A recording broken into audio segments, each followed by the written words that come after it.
ഞാൻ ഒരു വെടിയല്ല. എന്നോട് എല്ലാരും ചോദിക്കാറുണ്ട്, ഇപ്പോൾ വന്നപ്പോ നീയും ചോദിച്ചു. ഇപ്പൊ കാണിക്കാൻ വേണ്ടിട്ടാണ്. കാണട്ടെ, കാണാൻ ആളുള്ളതുകൊണ്ട് കാണിക്കാനാണെന്ന് മനസ്സിലായല്ലോ. നമ്മൾ നടന്ന് കൂളായിട്ട് നടന്നു പോയി കഴിയുമ്പോൾ കുട്ടിക്കാട്ടിൽ നിന്ന് പിള്ളേർ പാന്റ് വലിച്ചു കയറ്റിട്ടാണ് കയറി വരുന്നത്. ചെറിയ പിള്ളേരാ, 10ാം ക്ലാസ് ആണോ പ്ലസ് 1 ആണോന്ന് പോലും നമുക്ക് അറിയില്ല. അമ്മ അതിൽ ചെറിയ പിള്ളേർ പാന്റ് വലിച്ചു കയറ്റിട്ട് കയറി വരുന്നത് കാണാം. കഷത്തിന് ഭയങ്കര ഫാനാ. ഞാൻ എന്ത് ചെയ്യാനാ? പക്ഷെ ഈ കഷത്തിലേക്ക് ഇത്ര ഫാൻ ഉണ്ടെന്നുള്ള കാര്യം ഞാൻ ഈ ലൈവിലൊക്കെ ഇരിക്കുമ്പോഴാണ് അറിയുന്നത്. കാരണം ഞാൻ ജസ്റ്റ് ഇങ്ങനെ തലയൊക്കെ ചൊറിയുമ്പോൾ തന്നെ എന്റെ മോളെ കഷം കാണലേ മൂടാവുന്നേ എന്ന് പറഞ്ഞുള്ള കമന്റുകൾ വരുമ്പോഴാണ് എന്റെ കഷത്തിന് ഇത്ര ഡിമാൻഡോ. എന്താണ് ഈ കക്ഷത്തിന്റെ പിന്നിലെ രഹസ്യം? കഷം മാത്രമൊന്നുമല്ല കേട്ടോ, സകലത്.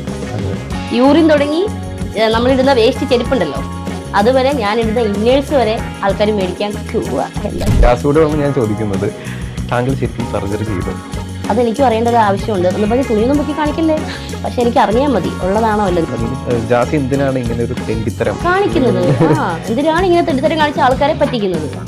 ബ്രൈഡ് സൈസ് എത്രയാ, ചന്തിയുടെ സൈസ് എത്രയാ, പിന്നെ യൂസ് ചെയ്തിട്ടുള്ള ചേച്ചിയുടെ ഷഡ് തരാമോ, ഇതേപോലുള്ള ആൾക്കാർ വന്ന് എന്നോട് ചോദിക്കും. ഞാൻ യൂസ് ചെയ്ത സാധനം കൊടുക്കുക എന്ന് പറയുമ്പോഴാണ് എന്നെ ആർക്കും ഒരു വിലയില്ലടി എന്ന് പറയുന്നത് കുറെ ആൾക്കാർ വന്നിട്ട്.